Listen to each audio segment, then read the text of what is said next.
সালটা ছিল ২০০১ সেপ্টেম্বরের ১২ তারিখ। টুইন টাওয়ার ধ্বংসে ঠিক পরদিন সকাল পাকিস্তানের গোয়েন্দা প্রধান মাহমুদ আহমেদের ফোন বেজে উঠল। ও পাশে ছিলেন আমেরিকার উপপররাষ্ট্রমন্ত্রী রিচার্ড আর্মিটেজ। তিনি একেবারে সোজাসুজি বললেন, আমাদের সাথে থাকো, না হলে পাকিস্তানকে পাথর যুগে পাঠিয়ে দেওয়া হবে। এই ঘটনাটা পাকিস্তানের তৎকালীন প্রেসিডেন্ট পারভেজ মোশাররফ নিজেই তার আত্মজীবনীতে লিখে গেছেন। তার ঠিক ২৫ বছর পর ২০২৬ সালে এসে একই ধরনের ভাষা শোনা গেল মার্কিন প্রেসিডেন্ট ডোনাল্ড ট্রাম্পের মুখে। এবার তিনি কথাটি বললেন ইরানের উদ্দেশ্যে।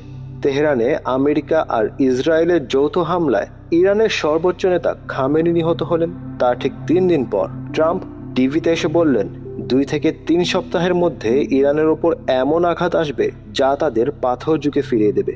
এরপর গত ৭ এপ্রিল রাতে ট্রাম্প সোশ্যাল মিডিয়ায় লিখলেন, আজ রাতেই একটি গোটা সভ্যতার মৃত্যু হবে এবং তা আর কোনোদিন ফিরে আসবে না। এই একটা পোস্টেই সেই রাতে কোটি কোটি মানুষের ঘুম উড়ে গেল। কারণ এক রাতে একটা গোটা সভ্যতা ধ্বংস করতে হলে যে শক্তি লাগে তা পরমাণু অস্ত্র ছাড়া আর কি হতে পারে। আর ট্রাম্পের মতো একজন উগ্র নেতার কাছ থেকে এমন কিছু যে অসম্ভব না তা সবাই জানে। যদিও হরমুজ প্রণালী খোলার পর ট্রাম্প সেই অবস্থান থেকে সরে এসেছেন, কিন্তু তার মুখের সেই ভাষা এখনো বদলায়নি। এখনো তিনি একই হুমকি দিয়ে যাচ্ছেন, ইরান আলোচনায় না বসলে সভ্যতার বিনাশ হবে। কিন্তু এখানেই প্রশ্নটা এসে যায়, মাত্র ২৫০ বছরের একটা দেশ সভ্যতা বলতে কি বোঝায় সেটা কি আসলেই বোঝে? আচ্ছা, স্টোন এজে পাঠিয়ে দেওয়া এই কথাটা এলো কোথা থেকে? এই রোগের শেকড়টা কিন্তু আরো গভীরে। ১৯৬৫ সালে চলছিল আমেরিকা ও ভিয়েতনামের মধ্যে তুমুল লড়াই। সেই সময় মার্কিন জেনারেল কার্টিস লেমে বলেছিলেন, বোমা মেরে এদেরকে পাথর যুগে পাঠিয়ে দাও। এই কথাটা পরে আমেরিকার সামরিক সংস্কৃতির অংশ হয়ে যায়। লেমে বলেছিলেন ভিয়েতনামকে, আর্মিটেজ বলেছিলেন পাকিস্তানকে, আর ট্রাম্প বললেন ইরানকে। এখন প্রশ্ন হচ্ছে, ইরান আসলে কে? চলুন একটু পেছনে যাই, একদম ইতিহাসের গভীরে ডুব দিই। কারণ ট্রাম্প যে সভ্যতার বিনাশ ঘটাতে চাইছেন সেটা কি তা বুঝতে ইতিহাস তো ঘাটতেই হবে। আজ থেকে প্রায় ২৫০০ বছর আগে, যীশু খ্রিস্টের জন্মেরও ৫০০ বছর আগে, সাইরাস দ্য গ্রেট এক বিশাল সাম্রাজ্য গড়ে তুললেন মধ্য এশিয়া থেকে ভূমধ্য সাগর পর্যন্ত।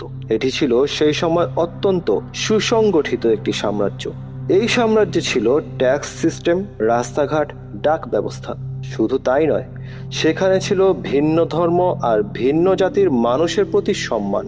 লন্ডনের ব্রিটিশ মিউজিয়ামে এখনো রাখা আছে সাইরাস সিলিন্ডার। সেখানে লেখা আছে, মানুষ নিজের দেশে ফিরে যেতে পারবে, উপাসনালয় রক্ষা করা হবে, জোর করে কাউকে কাজ করানো হবে না। অনেক ইতিহাসবিদ এটাকে পৃথিবীর প্রথম মানবাধিকারের ঘোষণা বলেন। এটা সেই সময়ের কথা যখন আমেরিকার কোনো চিহ্নই ছিল না। এরপর সময় বদলেছে, সাম্রাজ্যও বদলেছে। পারস্য সভ্যতা কিন্তু বিলুপ্ত হয়নি। আব্বাসীয় যুগে শুরু হলো জ্ঞান চর্চার এক সোনালী অধ্যায়। সাম্রাজ্যের রাজধানী ছিল ইরাকের বাগদাদ শহর, কিন্তু সেখানেও মেধার উৎস ছিল পারস্যের শহরগুলো, নিশাপুর, মেরভ, ইস্পাহান। এই সময় তৈরি হলো বায়তুল হিকমা, একই ছাদের নিচে লাইব্রেরি, অনুবাদ কেন্দ্র, গবেষণালয় আর বিতর্কের আসর। গ্রিক, ভারতীয়, পারস্যের জ্ঞান এখানে এসে মিলিত হতো, অনুবাদ হতো, আর সেখান থেকেই জন্ম নিত নতুন জ্ঞান। আজকে ডিজিটাল পৃথিবীতে তথ্য প্রযুক্তির অগ্রগতিতে বায়তুল হিকমার তাৎপর্য হয়তো আমাদের কাছে ওইভাবে উপলব্ধি হবে না, কিন্তু মধ্যযুগে এটি ছিল জ্ঞানের এক বিরাট কেন্দ্র, যেখান থেকে উঠে এসেছেন আল খোয়ারিজমি। তিনি দিলেন বীজগণিতের ভিত্তি। আজকের প্রতিটি কম্পিউটার, প্রতিটি অ্যাপ, প্রতিটি সার্চ ইঞ্জিন যে অ্যালগোরিদমে চলছে তার শিকড় কিন্তু এইখানেই। অ্যালগোরিদম শব্দটাই এসেছে গণিতবিদ আল খোয়ারিজমির নাম থেকে। এখানেই শেষ নয়। ইবনে সিনা, যাকে পশ্চিমে অ্যাভিসেনা বলা হয়, তিনি চিকিৎসা বিজ্ঞানের এক বিশাল গ্রন্থ লিখলেন যা ইউরোপে শত শত বছর পড়ানো হয়েছে। আরও ছিলেন ওমর খৈয়াম, একজন গণিতবিদ, জ্যোতির্বিজ্ঞানী আর কবি। তার কাজ ইউরোপের আগেও অনেক দূরে গিয়েছিল, আর তার কবিতা আজও বেঁচে আছে।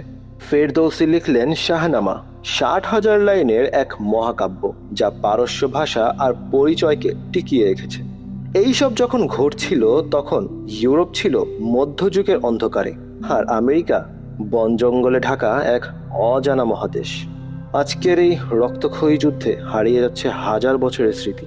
তেহরানের গোলেস্তান প্রাসাদে বোমা পড়েছে, ক্ষতিগ্রস্ত হয়েছে গ্র্যান্ড বাজার। ইস্পাহানেও আঘাত লেগেছে, যে শহরকে একসময় বলা হতো নেসফে জাহান, মানে অর্ধেক পৃথিবী।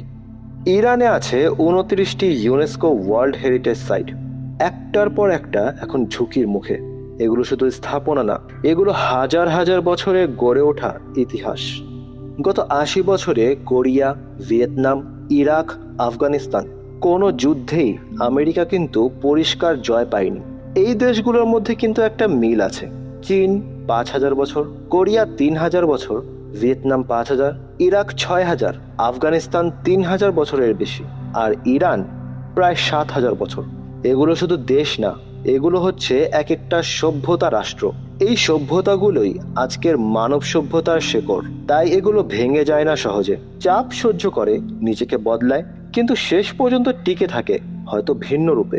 তাই আমেরিকা অতীতেও এদের কাউকেই একেবারে শেষ করে দিতে পারেনি এবং বর্তমানেও পারবে না। তাহলে 250 বছরের একটা দেশ 7,000 বছরের সভ্যতাকে কিভাবে দেখে? প্রতিহিংসার নজরে। কারণ মানব সভ্যতার জন্য তাদের অবদান ওই টেসলা, ম্যাকডোনাল্ডস আর গুগল পর্যন্তই। তাই তো তাদের গল্প সিনেমায় কোনো বীর পুরুষ নেই, আছে সুপারম্যান, স্পাইডারম্যানের মতো কাল্পনিক সুপারহিরো। সত্যজিৎ রায় হীরক রাজার দেশের ছবিটার কথা মনে আছে? সেখানে রাজা বলে, যত বেশি পড়ে তত বেশি জানে, আর তত কম মানে। ক্ষমতা সবসময় প্রশ্নকে ভয় পায়, তাই প্রশ্নকর্তার কণ্ঠস্বর ক্ষমতাধররা চেপে ধরতে চায়। 1258 সালে মঙ্গলরা বাগদাদ ধ্বংস করেছিল, বায়তুল হিকমা পুড়িয়ে দিয়েছিল, তবুও পারস্য সভ্যতা বেঁচে ছিল। বরং মঙ্গলদেরই নিজের ভেতরে শুষে নিয়েছিল তারা। কিসের শক্তিতে? জ্ঞানের শক্তিতে। সুতরাং 7,000 বছরের সভ্যতা এর আগেও অনেক ঝড় দেখেছে। এটাই নতুন নয়। ট্রাম্প বলেছিলেন এক রাতে একটি সভ্যতার মৃত্যু হবে। ট্রাম্পের হিসাবে ভুল রয়েছে। সভ্যতা এক রাতে মরে না, বিশেষ করে সেই সভ্যতা যার কবিতা এখনো মানুষের মুখে, যার গণিত এখনো প্রযুক্তির ভিত।